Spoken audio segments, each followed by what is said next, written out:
Hello, everyone, and welcome to Café New Canadians, which is brought to you by New Canadians TV Network. Café New Canadians is a virtual talk show.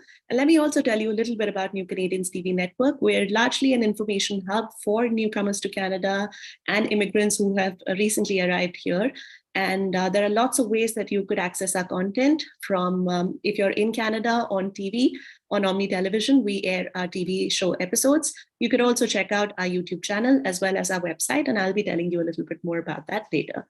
But without further ado, let me get started with, of course, today's topic, which is increase your employability as a newcomer to Canada.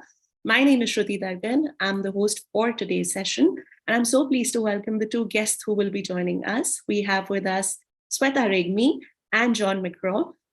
We will be hearing from them a little bit more very, very quickly. And before that, I also want to tell you that, of course, we are here to answer your questions. We're here to answer your concerns when it comes to increasing your employability in Canada as a newcomer. So you will have the opportunity to ask us questions. If you're joining us here on Zoom, you could use the Q&A tab. And some of you may be joining us on YouTube, where we're live streaming this webinar. And it would be great if you could type your questions in the chat box. So welcome, John. Welcome, Sweta. It's so wonderful to have you join us over here for this session. You know, it's important to learn so much about job search as a newcomer, because however much you think you might be prepared, there will be curveballs along that will come your way. And it always helps to be prepared with strategies. And that's why we have the two of you here today. So again, a very warm welcome to you. Let's get started with a little bit of an introduction, if that's okay. John, could we begin with you, please? Sure. It's a pleasure to be here, Sweta. So my name's John McGraw, as it says there. I am the founder of Hiyaku Coaching, and I help newcomers, expats, and businesses connect across cultures in less time and pain. So I am the host of the Intercultural Insiders show, and although I was born and raised in Canada, the reason that my business is named Hiyaku Coaching is because that's Japanese for Great Leap Forward or Great Progress. And that's because I lived in Japan for several years, which was my opportunity to learn about Canadian culture, because that was my first time outside of it, to have a better understanding of that. So I'm very pleased to be here, and looking forward to having a conversation with you and Sweta as well. We are excited to have you here. Sweta, could we hear a little bit about you, please? Absolutely. I am founder and CEO of Teachndo. I was newcomer, just like you. If you're a newcomer, type it in there in chat. I've been there. Yes, there are some struggles, and I've done everything: survival jobs, some time working 2 jobs, opening and closing. I've been there. And honestly, that showed me so much resiliency. I didn't even think I had it in me. Kudos to you. If you're planning to move and you've just moved, you will get this. You got this. So I teach newcomers and immigrants in Canada, how do you bounce back? And all about career strategies, especially for those people who are overlooked for promotions or, hey, no Canadian experience. Are we still hearing about that? Let's talk about that today. That's wonderful. Thank you for joining us. You know, something that I'd like to get started with is, because oftentimes people talk about the harder things in Canada. It is difficult to find a job. It is difficult to settle over here. Let's begin with something positive, which is the wonderful skill set that newcomers bring with them. And, you know, let's highlight some of those skills or some of those qualities in newcomers that probably would help them in their job search here as well. John, Sweta, whoever would like to go first, from your experience, or, you know, what you may have noticed in clients that you work with, what are some of the key qualities that you would want to probably highlight in newcomers to Canada? Well, if you don't mind, I can. Oh, thank you. I'll go first then. I would say the most important thing that newcomers bring is simply that outside perspective that someone born and raised in a country simply doesn't have. They, of course, have international experience with working, whether it was in their home countries or in multinational teams, but really being able to see things just in a different way, and having that perspective that they're bringing from their home country, and probably even having a greater understanding of the perspectives from their home country once they're actually here in Canada, and realizing that there are things that are different. And I think that that's one of the things that, in particular, when they embrace that and understand that, hey, there are things that I'm learning, but there are things that I can also contribute as well. Mhm. And being able to simply just be able to leverage that outside perspective and leverage being able to maybe, for example, realize there are times when you need to be a little more direct than maybe the average Canadian is, as we like to kind of try and be friendly with everybody, or just being able to leverage time, being able to, understanding the greater importance of relationships and maybe not being as obsessed with time and trying to finish and start everything on time. Mhm. I think those are the greatest strengths in particular that they have, and good employers will recognize that, and you can also learn how to advertise those and highlight those. That's it for That's me. definitely something we will be covering today. Sweta, you earlier in your answer, you mentioned resilience. What more would you like to add to what newcomers bring with them? Absolutely. And resiliency is one part of it. Hey, if you move the city, how hard is it? Even if you're in Canada, can you even imagine newcomers and immigrants packing their suitcase, leaving their parents behind, sometimes kids behind, their spouses behind, and moving to a new country where they have no networks? If that's not resiliency, I don't know what that is, right? And adaptability. I mean, we are adaptable. And I think the last point, what I wanted to talk about is we are a cultural ad. We are done fitting in. Don't ask us to fit in. Any employers who are telling us to fit in, they're compromising the DEI, diversity, equity, and inclusion. So if you're hiring the same mindset, you know what? That's not going to be a right approach for immigrant and newcomers. So you got to look for being a cultural ad, and you have so much strength, and you're so right, Shruti, when you're talking about why do we focus on things that we don't have? So we got to pump it up with the strength, because I know that we all can do it together if we can come along together by advocating for immigrants. And I'm so glad that I'm here today talking about it. And we have a channel like this that we can talk about all about immigrants' journey and struggles and how people can bounce back and how they can live the Canadian dream. And we can do this together. Thank you. So, you mentioned something, and I'm so glad you brought that point about fitting in and maybe less pressure about fitting in anymore. In exhibiting your individuality. John, I think who better than you to kind of discuss this with? You're an intercultural coach. Tell us a little bit about, how one can maintain their individuality, how they can showcase their personality in Canada, while also, I don't think we can exclude that there isn't, say, a minimal amount of fitting in as well. There is a need to also understand the culture and also understand how things work in a different country altogether.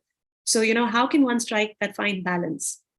Yes, that is an excellent question, because there is that temptation to either perhaps lean into trying to be more Canadian, which of course, that has a completely different meaning in 2023. Really, being a Canadian just means you have a Canadian passport, but you bring so much more. Or the other tendency to simply stay in your comfort zone, stay around people in your community. And certainly there's nothing wrong with keeping connection with your roots. But if you limit yourself to that, then you cut yourself off from so many other opportunities. So as you said, it's really even striking a balance and using those coming from the side of doing some adaptation to the culture versus, and also maintaining your roots, maintaining your connection, and being able to bring them together in a way that's actually going to be greater when they're put together as a whole. So in particular, I can think of one client, one of my clients that I had, a business person from Japan, actually small business person, who was bringing was having trouble connecting with some of the Canadian staff here. There was a lot of turnover. There were some issues with understanding, building relationships. And what she was able to do after we worked together was just understand the biases. We all have our own cultural biases. And I think part of the challenge is overcoming the idea of, oh, this is a problem I need to fix, whether it's seeing it's a problem in me because I'm not adapting enough, or it's a problem with the people that I'm working with that they're not understanding, and realizing and embracing it and understanding that, okay, we have cultural differences. It doesn't mean that one way is better. It doesn't mean the Canadian way is better. Yeah. It doesn't mean that perhaps the way that I'm bringing is better. It depends on the situation, and being able to develop that flexibility. And in this particular case, she was able to save a relationship, acting as a bridge between a Japanese manufacturer and an American distributor, because she was able to kind of see where there were some complications, where some wires were getting crossed because they were coming at different purposes. They were focusing on high quality of the product versus marketability of the product, and being able to help bridge that. And because she was able to realize that with herself, and I think that that's what we want to do, is being able to just have that awareness and not get so not seeing it as a problem, but seeing it as an opportunity to grow. That's a great point. And, like tying it back to, of course, this session talks about increasing one's employability. And I think one of the ways to do that in Canada is to be able to exhibit your skills, to be able to exhibit what experience you bring with you, or what are the qualities that you could kind of bring to the table in a new job, right? What would be some of the ways, or what would be some of the mistakes that maybe newcomers make? Sweta, I would ask you this because I'm guessing that you work with lots and lots of newcomers, helping them perfect their resumes. There is a difference in how hard we would try and sell ourselves in Canada, because people come from different cultures. And in some cultures, talking a lot about yourself rather than the team could be good. And in some other cultures, it could be, it's I versus we when it comes to you're talking about yourself and the achievements versus, we did this collectively. Could you tell our audience a little bit about what works in Canada, or what is the right approach? So let's go step by step. So we'll talk about the resume first. And I feel that a lot of the clients that I've worked in the past and currently as well, the bragging, I think bragging is not there. So they say it bragging, right? I say it if you have evidence. That's not called bragging at all. That's your accomplishment. And I think it's just the culture that we have back home. Sometimes we're just told you're not supposed to brag about yourself, right? And I think that's a mindset we come up with. And the other thing that I see on a resume all the time is basically, I can do it all kind of approach. And there's the, I think, gap. So back home, if you're, let me give you an example. Would you want to tell the audience what you mean by back home? Because I don't think we kind of mentioned that. So back home, like I am from, I was born and raised in Nepal, right? That's my back home. So when I'm working with, I have a lot of South Asian clients as well that I work with. And there's been systematic gaps right there when I'm looking at the resume. So for example, if they're working in the bank and they're telling me that I can do pretty much like everything in AML world, which is anti-money laundering, right? Like the role itself, AML analyst, let's say.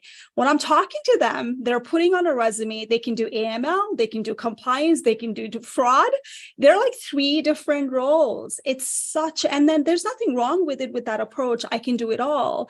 But in Canada, if you're going into the sector, if you want to be expert in AML, employers are hiring for AML. They're not hiring you for fraud and compliance. That's added assets for you. It's not must have. And it also does not look like you are an expert in AML world. And I've seen that a lot because outside of Canada, maybe where they're coming from, they're juggling, multitasking. They're mandated to do so many things. They're probably cross-trained. That happens in Canada as well. But when you're applying for the role, I don't see the approach of I'm an expert. It's more sounding like I'm a generalist and I can do it all. And that actually lowers the expectations from the employer's pool because they're looking at expert, not looking at the generalist. And even the technical tools for AML world, right? It could be standard. Don't assume it. Know the tools, talk about it on a resume. And that's where the Canadian experience comes in. AML is AML, no matter what. Maybe the compliance are a little bit different, but know it and put it on the resume. The major mistake here that I could see on a resume when people are not talking about it is they assume they must know it. A lot of hiring managers, recruiter, have not traveled around the world. Like John has traveled around the world. Obviously, he knows it, right? I have traveled around. I know it. I've lived in US as well. I know it. But you're assuming they should know how the approaches are back home. So it should be the other way around. And you have to make sure you make it very easy for recruiters and employer to get you for interview, because the resume is to get you an interview. That's not to get an offer. You have to put it in there. If there's nothing outlined, how are employers going to assume it, right? And this is why people born here maybe and people who've been educated here are standing out, because they know how to brag about themselves. They know how to write the content. So content is the king. So don't miss that at all if you want to get an interview. And that's a huge problem I see when I'm working with the newcomers in Canada. Wonderful.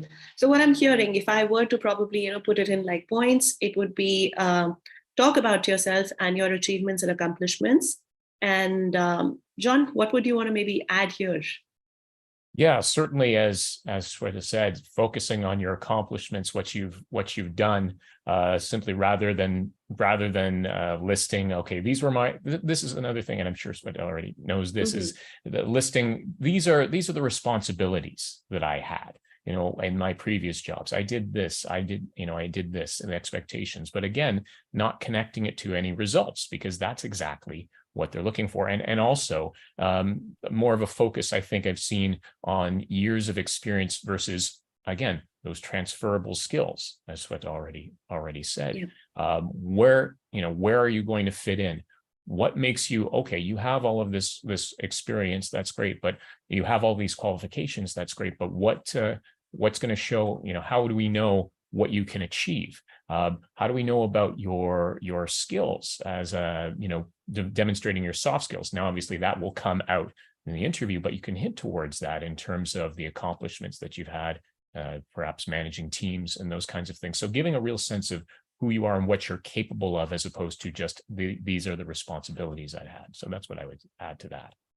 Wonderful. I think something I forgot to mention from what Sweta also said earlier is find your niche. That is also key, because again, you couldn't be here. It is good to have those additional skills, but I think you still need to be able to show what your expertise is when you're applying for a job. At this point, I'd like to bring up a question from one of our attendees. Ahmad is a newcomer and is sharing that he was a medical doctor and specialist of surgery back home, which is Afghanistan. And after applying for more than 100 jobs, hasn't really found much luck when it comes to finding a job over here in Canada. And of course, they're trying to kind of learn from you today what they could be doing wrong, or how is it that they can do better. Emma, at this point, I think I would say we've just gotten started with this discussion. Our panelists would be sharing lots more advice. So if you do have a follow-up question after what John and Sweta are sharing, please don't hesitate from sharing that, and we will bring that up. But from my side, a point I would like to add is, especially because you're talking about the field of healthcare, in Canada, there are several bridging programs for different professions, so you might want to look into that as well. Let's move to, of course, so both John and Sweta, we were discussing resumes. We were discussing how can one talk about their skills and capabilities. I want to talk about communication over here. Of course, it is important to highlight those skills and what you are capable of in the various job search tools, whether it's a resume, whether you're talking to people over networking events or on LinkedIn. But what would be the right communication approach? How much is too much when it comes to reaching out to people, sending requests, sending connection requests, or what would be some key mistakes to completely avoid, because those could be deal breakers? Take it away, John. Sure. Thank you, Sweta. So I would say that one of the biggest mistakes that people make, and this is not necessarily just limited to newcomers, this can be to many people who have a misunderstanding of what networking actually is. And I think it starts with that mindset. Now, when many people, and I had this mindset myself up until a couple of years ago, really, is the idea that networking is to get something. You're doing it. A great analogy that I heard at one point was the idea of thinking of networking as hunting versus farming. Now, of course, you're in this situation where you're looking for a job, you need to get some employment. Of course, we have these concerns of survivability, of covering your living costs and everything. But the purpose of networking is really to build the network in the long term that's going to lead to greater opportunities when it comes to work, and not only that, but finding advancement and finding basically movability, being able to transfer to other places because of what you've built. And I think one of the biggest things is when you have this kind of hunter's mindset, just to get something that's going to last for a little time, as opposed to farming, which is building this long-term structure, is going out and sending, and I'm sure we've all received them, send requests. Please take a look at my resume. Please, please tell me about any opportunities that are coming up.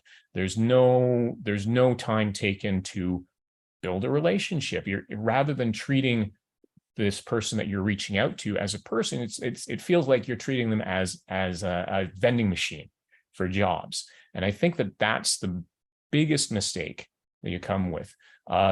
LinkedIn is, as we all know, is an excellent tool for connecting with virtually anyone. But to take full advantage of that, you have to take the time to build a relationship, to show that you care about the other person as a human being. So rather than jumping into send off that connection request right away and asking them, okay, can you do this for me? Can you do this for me? Start following them. Follow them, take a look, see what content, if they are being posting on there, see what content they have, comment on it, and comment on it in a genuine way, as opposed to, oh, great post, to demonstrate something that's of interest to you. Maybe there's some insight, then follow up and connect with them. And you're not asking them, hey, can you look at my resume? You can use it as an informational interview, right? Hey, so follow people, and you don't have to limit yourself to recruiters, right? Or people who are decision makers. You can go ahead and connect with people who are in similar positions that you have, that you have an interest in, or that you have a background in. Hey, if you've got some time, it would be great to connect with you. And you reference the content that you commented on to show, and you've already started to build that connection. And I would say that's something that right away, just doing that is going to make more of a difference, because people will be more willing to talk to you, as opposed to, hey, do this for me, look at my resume, let me know. No, I'm sharing my time with you to have a conversation. If you can do that, it makes a big difference, just that little step right in the beginning. Well, thank you for that. Sweta, I'm sure you're someone who receives, when John was mentioning those connection requests. And of course, I think I'm only assuming here that you would also be getting like direct messages about, here's my resume, can you please tell me what's not working in that? I'm curious to know, how do you handle that? But also, what would be your, say, 2 tips of advice over here to someone who does that? Absolutely. There are things that nobody teaches you, how to talk to the people, how to do the right way. And I don't blame them, because when you go to university, colleges, no one actually tells you, sits down and teach, like, how do you network when you don't have a job? We're all desperate. I've been there. Yeah. You just want the instant result, right? And you will move on. So I'm pretty sure they're not just approaching me. They're probably approaching so many resume writer and hitting it and shooting the shot, and someone's going to reply and review it, right? So my thing is, when someone actually reaches out to me saying that, hey, can you review my resume? I'm very honest, and I tell them, me reviewing the resume without working with you, without understanding the SWOT, strength, weaknesses, opportunity, and threat, it's a waste of time. You don't need me. You have Google, right? If you're asking me there is something wrong with the resume, you've already self-aware there is something wrong with the resume. That's why you reached out to me. So that's why I have a lot of free courses. I don't want to say no. That's what I go, here's my YouTube channel, and here are my free resources for resume as well. Go ahead and consume it. And if you're still struggling, if you're not getting interviewed, you know what? I'm here. If you cannot afford the paid services, I refer them to newcomer settlement as well. So ball is in their court. So one thing I'd like to give kudos to those people who are reaching out and saying, hey, I need help. That takes a lot of guts. All of us do not own up to it, right? They're like, I'm right. My resume is amazing. Why am I not getting a job? At least you're doing something right, which is asking for help, but do it the right way, which is, hey, can I work with you, right? Do you have any free resources or tips or blogs you can guide me? I would appreciate that versus dumping it in my face saying that, can you review the resume? Can you find me the job? Because even the recruiters are not there to find you a job, to coach you. They're there to help employers and hiring manager. And a lot of recruiters are getting that as well.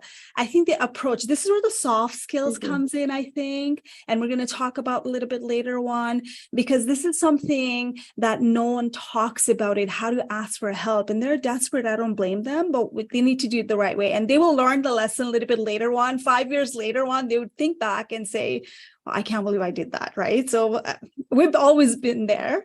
And now we're learning the lesson. Now we're teaching them what not to do. The mistakes that I've done it, I'm teaching my client, I get it. I hear you. And you know what? That doesn't work. And here's how, let's do this, right? So it is what it is. But of course, one step at a time, right? You mentioned some free resources, and I'm glad you brought that up because this is something that I would want to tell the audience today. While we're trying to cover whatever we can in the time allocated for this session, there are some previous sessions that talk about job search as part of Café New Canadians, and also our wonderful guests over here on their websites. There are so many free resources that you could access, as well as on New Canadians. So you have a whole list of resources that you would find on all three platforms. And we can only hope that those, along with today's session, will help you in one, increasing your employability, boosting your confidence, and probably, reaching the goals that you have in mind for your job search and settlement in Canada. John, I'd like to draw something from what Sweta was talking about earlier, which is, she mentioned soft skills, and I know that you also had talked about transferable skills. Let's talk a little bit about that, because that is another key component that you hear about in interviews. When you are asked about, when I say you, I mean a candidate would be asked about their soft skills, or even if there isn't a direct question, a Canadian employer is looking to understand what transferable skills and what soft skills is a candidate able to bring to them. Could you tell us a little bit more about that? Yeah, that is an excellent question. And I think it was a report from LinkedIn in 2019 that indicated that recruiters were, I think it was 91% said that soft skills are equal to or more important than hard skills, which just shows you how essential they are. And I think it, again, if we're looking at the culture, it comes down a lot to the work culture.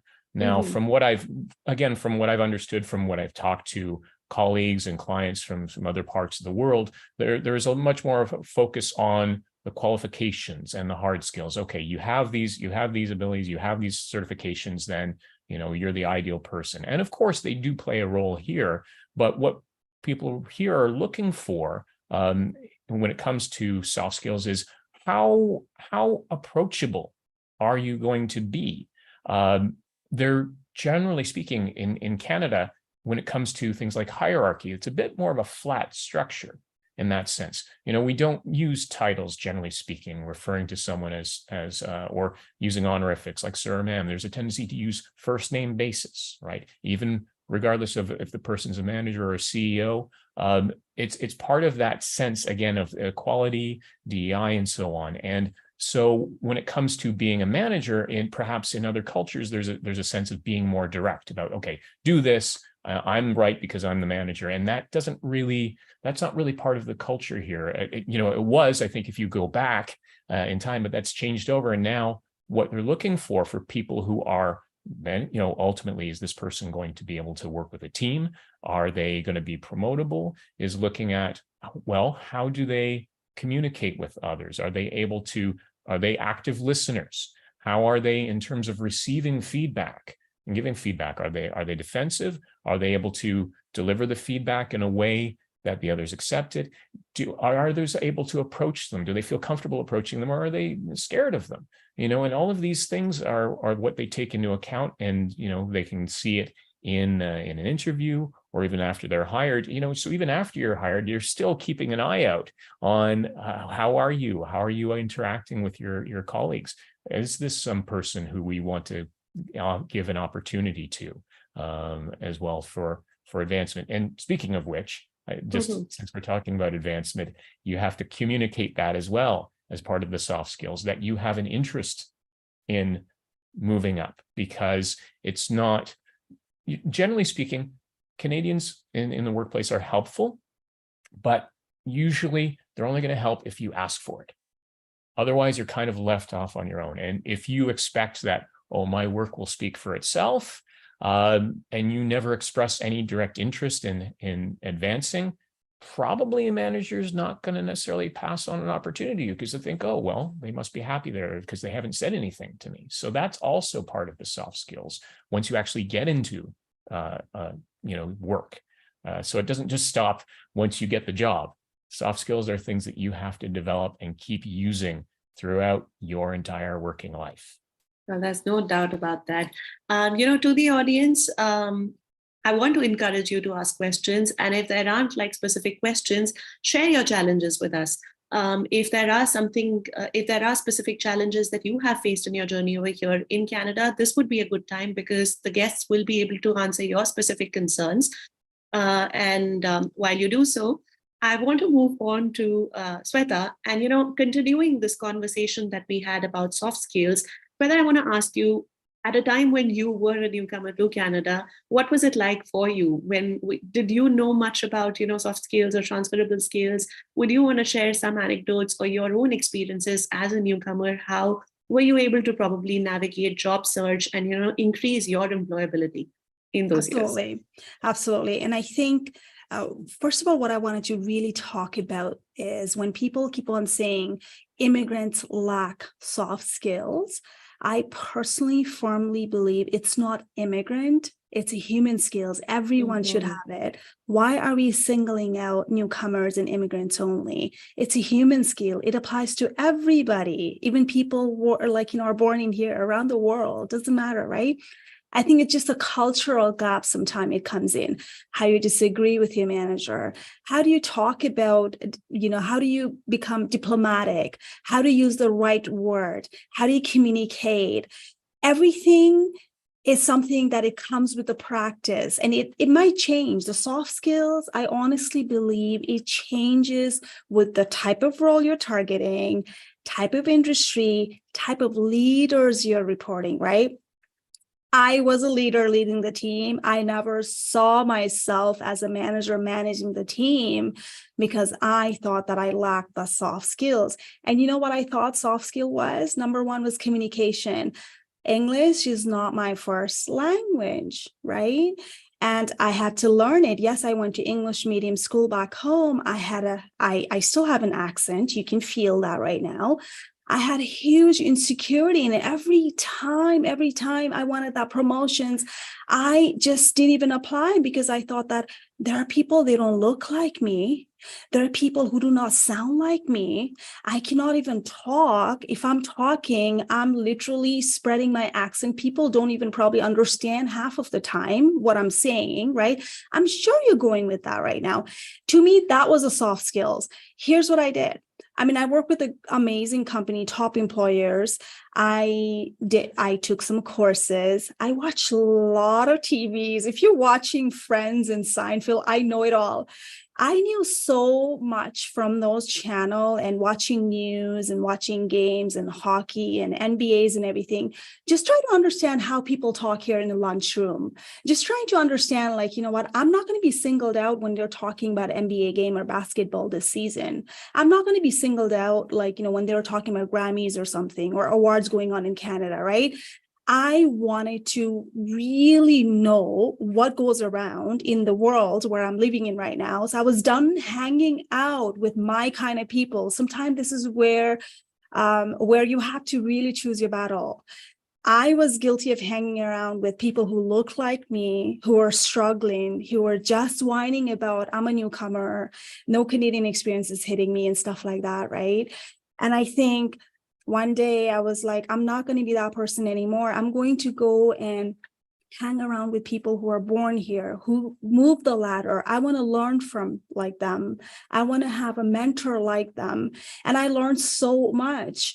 And this is what, like the soft skills, you will develop it after you start talking to the people who do not sound like you, right? So you have to, sometimes we're guilty of it as an immigrant. And yes, we are moving to the new country and we want to feel the sense of belonging. And we're so clingy on our own community. I want you to take that further. There's nothing wrong with it hanging out after hours, having happy hours with our own community people who are struggling as well. But there comes a time, you need to think about, why are you not able to bounce back? Growth mindset versus people who are whining as well. So we all have biases. If we have a brain, we have biases. How are you going to play that game strategically, right? The soft skills are something, it's going to come up in interview. And when you're working with a manager, I can attest to it if I'm hiring you. That's why I have 3 months probation. This is where the managers are hiring you to test it out. And if you're lacking that soft skills, potentially your profession would be done, you're done. Or next promotion that comes in, it's going to come up. So what are you going to do about it? You got to be self-aware. I was self-aware, right? I've come quite far. I think we need to be self-aware. Let's stop blaming the system. Let's work on it. Let's learn it. And it never stops. So first thing is be self-aware. And what are you going to do about it? Executing it by partnering with the right people and learning all about the soft skills. And it could be done. I'm so happy with that answer because, you by bringing in your own personal experience, I'm sure that you've resonated with so many so many attendees of this session, and I'm sure people who will be watching this later as well. I will be moving on to some questions that we've received from the audience, but before that, I wanted to quickly, from the two of you, with what you were sharing earlier, Sweta, something that a friend had said to me once was when she was preparing for jobs, she thought that she was putting in a lot of effort, specifically in preparing for interviews and preparing, her resume and so on. But at a time that she wasn't really looking for jobs, she said that once I felt a little more settled in Canada, and as I started participating more in the community, talking to people, learning about things, interests and so on, I felt like in future, when I was interviewing again, I had that confidence because I felt like I belonged here and I was able to talk about so many more things far more fluently and with ease, without having to really worry about those. That's just a little something I wanted to share over here because I felt like that may be something that people connect with.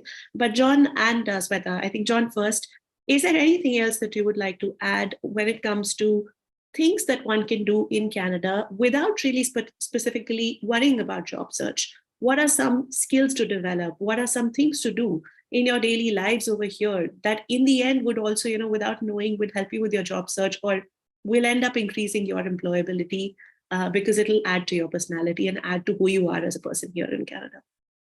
Well, I would say that one thing that you can do is really embrace, just even as Sweta was saying, just embrace being here, getting outside of the comfort of sticking around with the people from your own community, your own culture as well, and take advantage of that opportunity to learn, and not necessarily just what we would think of as, again, Canadian culture, like hanging around with, white people like me or something like that. It's particularly if you're in cities like Toronto, which is so diverse, there's an opportunity to just get to connect with people, learning different ways of living, learning about how they look at things, and get an opportunity to connect and take opportunities to connect with people and start conversations with people in different situations. Because guess what? The more comfortable you are with talking with strangers or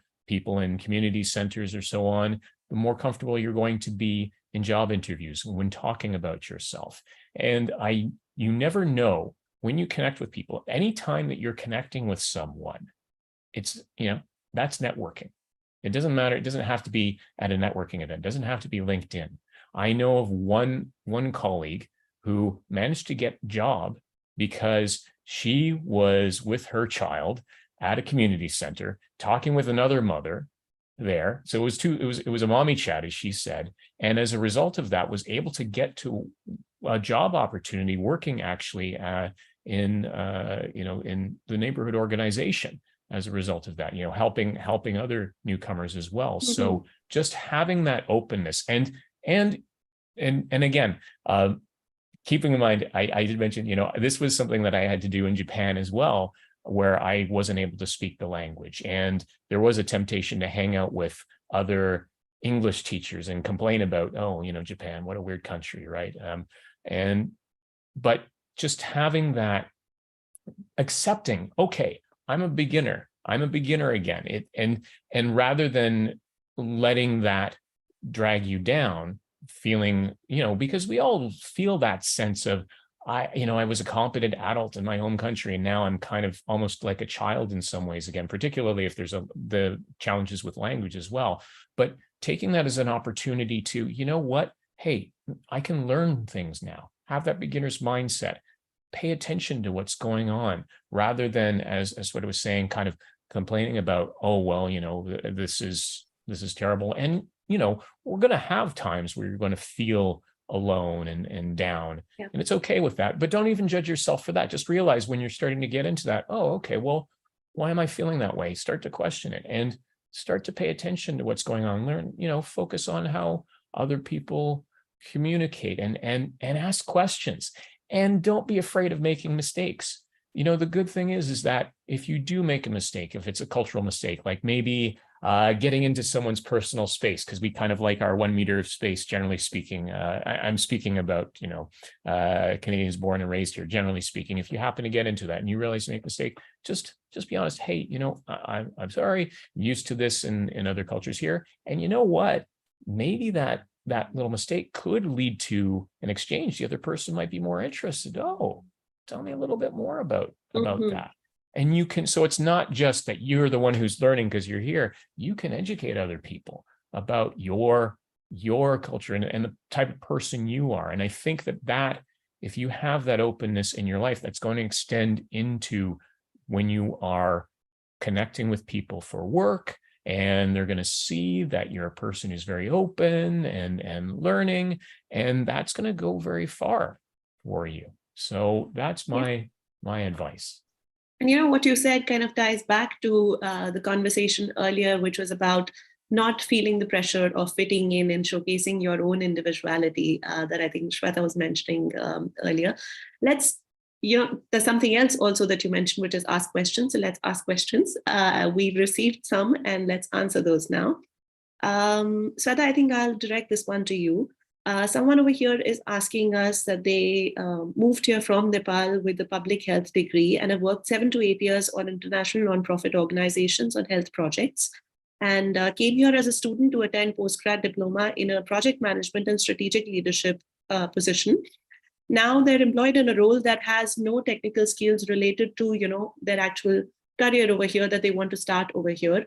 But there are some soft skills. So the question largely is it worth mentioning a job wherein technical skills don't necessarily match the skills that you desire or the job that you desire? Is it worth mentioning something like that on your resume? Would that help with future job search or landing the desired roles? Absolutely. Just wanted to make sure I understand this correctly. So you are working right now? Because it tells me... Yes. So the question says, now I'm employed in a role that has little or no technical skills related to the career I want to start here. Okay. If you could tell me, what is it that you're looking for? What's the job title? What's the industry? That'd be great for me to understand as well. So now here's the thing, right? I'm going to really call this out right now, and you might not like it.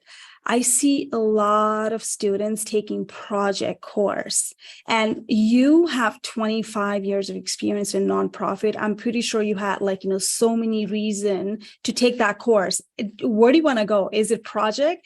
Then I would probably tie that up with the degree you've earned here, and maybe start looking into the transferable skills from the nonprofit world there. And it's public health, right? Some of the public health here might be regulated as well. Narrow it down, niche it down, right? Public health or in project, nonprofit. So narrow it down under the umbrella. Now, when it comes to the project, I've seen a lot of people, and there are some technical skills like the PMP probably would be the next route because you went through the project course. I'll tell you this is employers not going to hire you based on what you did education-wise here. Canada is heavily driven on experience. I would rather focus on experience from back home and add that project as let's say, the icing on a cake. And then now transferring the skills from you've already done it. 25 years of experience is not a joke at all. So I think there's so much to take it out from there where you can identify the niche on it. It's absolutely worth mentioning what you're doing right now, but there's a strategy, you have to put it in there. What's worth mentioning and what's not worth mentioning. And that comes in resume branding, LinkedIn branding, and how do you talk about and articulate during interview and what kind of role you're targeting. Please do not shoot the shot just because you've done the project course, because employers are not looking at somebody who just recently graduated in project unless you had a heavy project background and you can validate that with the experience. And that would be the icing on cake. So reach out to me, DM me, and then maybe I can guide you with my free resources. That's wonderful. That's the beauty of these kind of sessions, which I enjoy the most, is that our guests are so welcoming of questions and they invite people to connect with them later. That is one of the things that we definitely want to encourage to everyone. Another question here is from Imran, and they say that they're new to Canada and have more than, so I think with the previous question, it was about 7 to 8 years of experience. Here it is 25 years of experience in the tech space in management, CTO levels mainly. And they find it difficult targeting high-end roles, having involvement in many roles which the job requires. So largely, how is it that one can target more high-end roles over here in Canada? Because what ends up happening is it gets difficult to even apply for lower end roles, because if you have years and years of experience, then I think when you apply for jobs, a lot of people end up receiving responses like you're overqualified for this job. So how can one kind of navigate this when it comes to specific and specialized expertise and not an overall role when they want to apply to something like that? How do you overcome such a challenge? John, would you want to take this one? Sure. If you'd like to refer to the question, I think you should be able to see it in your Q&A tab as well. Yes. Okay. I will take a look at that so I can get that full of the reading there. Okay. Thank you for that. Yes. Okay. So I would say, and Sweta, of course, can jump in and add in more on top of that. I would say, again, really, the question is maybe in terms of how we were applying for these positions. Is it a matter of simply finding the positions and then sending out your resume, and just hoping for the best? Or are you going, as I mentioned before, trying to build a network, finding to connect with those people who might be involved in those fields, in the corporations that you're targeting, to build that so that they get a sense of who you are as a person.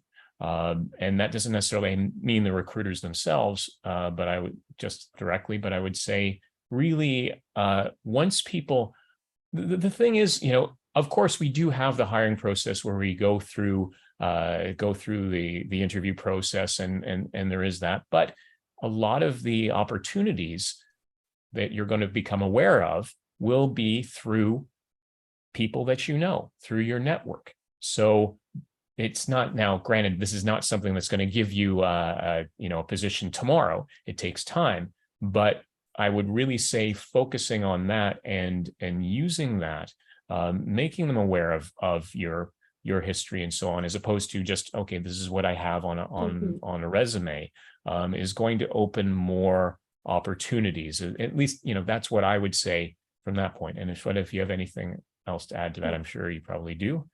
Absolutely. So I'm looking at your title, CTO.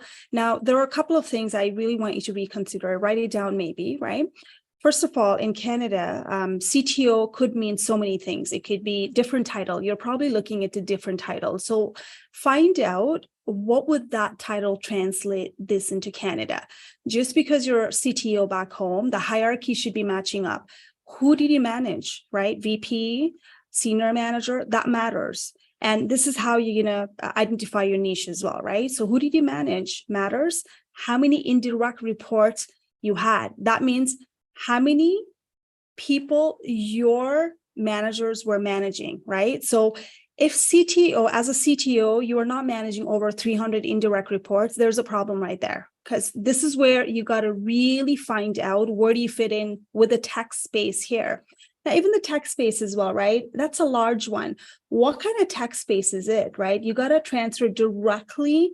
Let's say, let me put you on a spot. Who is your competitor here? Direct threat, right? This is a company you're going to target. Develop the list, 10 of them. Who did you manage? Direct reports. Who are your indirect reports? How much budget? At CTO level, you should be managing budget. Convert that. How much revenue? You got to look into it. These are all normally, you can find it within the job descriptions. Who are you going to be reporting to? Does that match?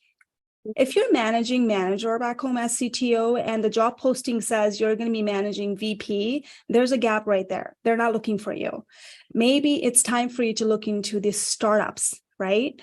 Maybe it's time for you to be a consultant because you have 25 years. Incorporate yourself and start consulting depending on whatever background you have. There's so many things. Like when I'm working with the executive client who are in the leadership role, they have a different mindset. The branding needs to be stellar.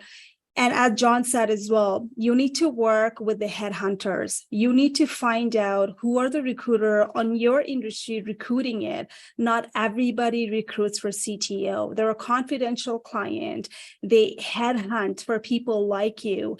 And tech is booming, but at the same time, not all tech is booming in Canada. There are a lot of layoffs happening as well.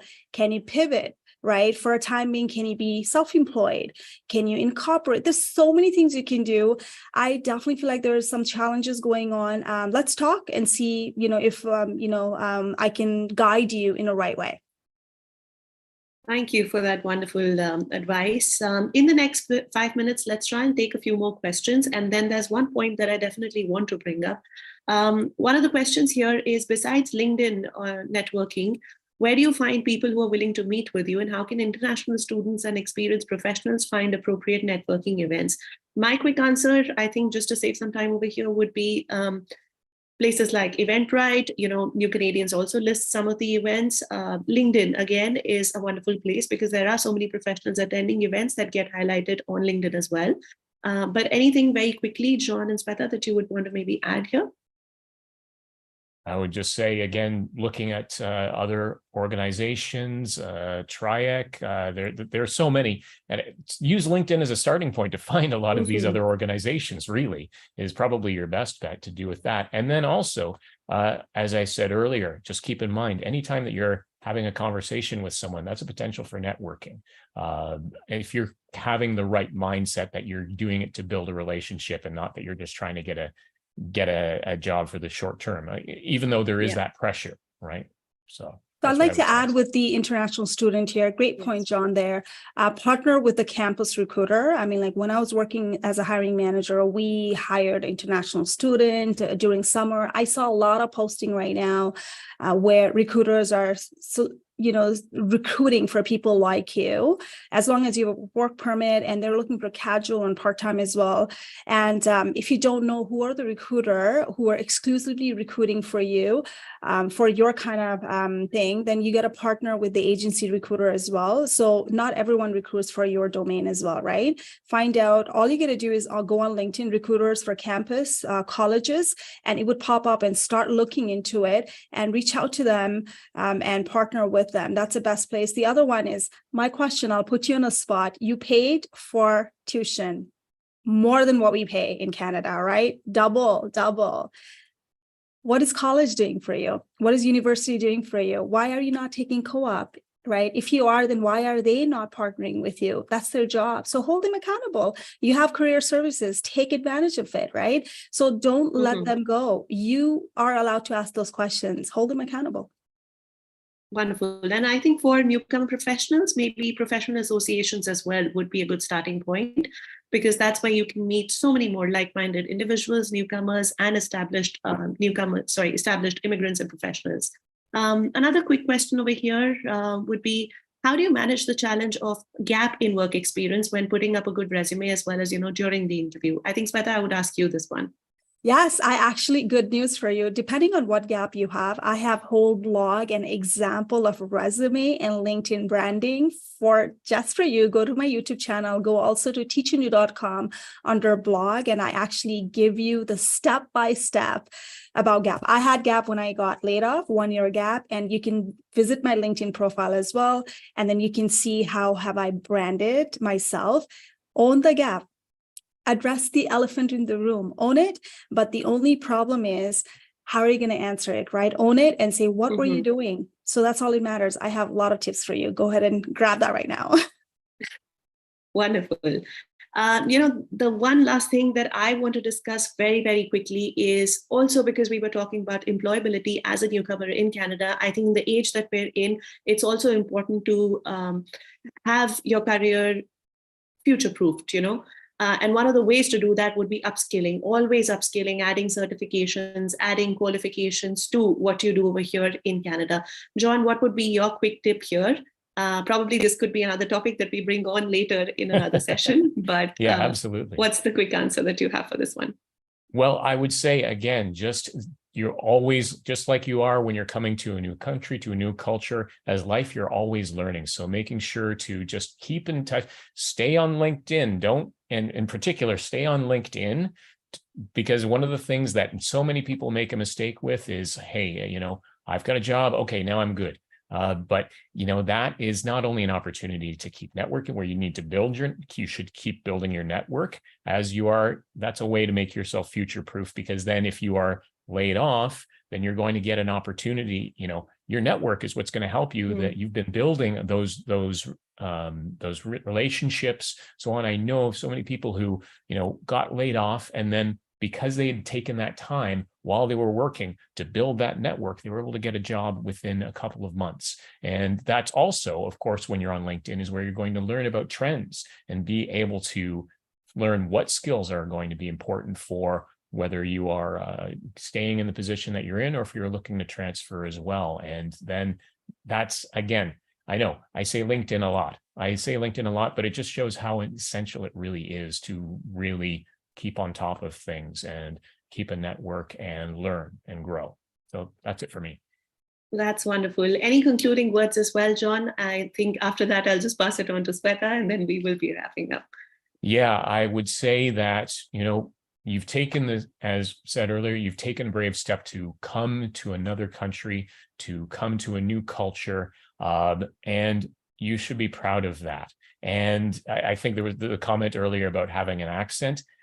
Having an accent, and of course, obviously, we all have accents. I have an accent as well. But having an accent that's different than what people born and raised here have is a badge of honor, because that probably means that you speak more languages than most people born and raised here do.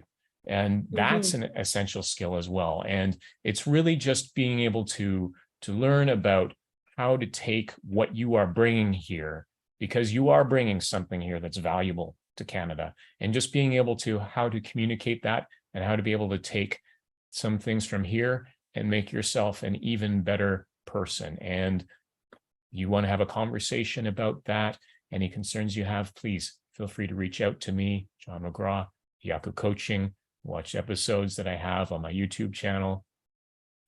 Let's talk. Thank you, John. Sweta, over to you. What is that parting advice over here that you would want to share with the audience? And of course, both of you have been gracious enough to welcome the attendees over to your platforms later. Absolutely. So what I want to tell you is, you've moved. Now what? We're not going to go and quit. All right. You're gonna do this together by partnering with the right people. Who are you going to be surrounded yourself with?